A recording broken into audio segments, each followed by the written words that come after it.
It's been a month that I posted my last Devlog video about Modify.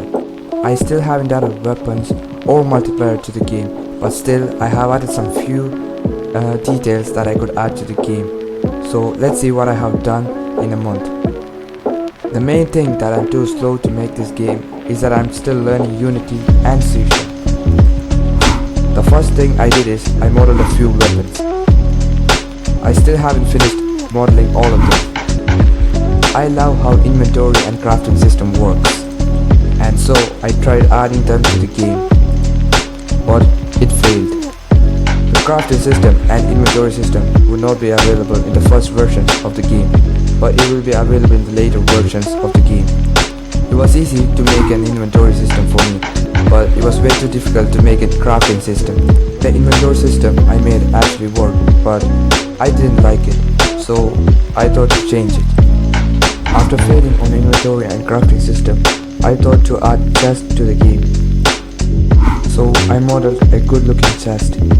Then I added it to Unity. I had a few bugs when coding the interaction with the chest, but I solved it later.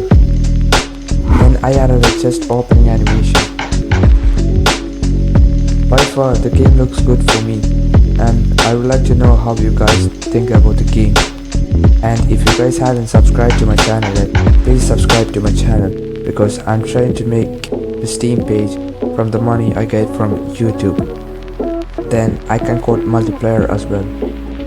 I also did some level designing to the game, like adding this drone like thing and adding a new kind of tree and changing the size and color of etc.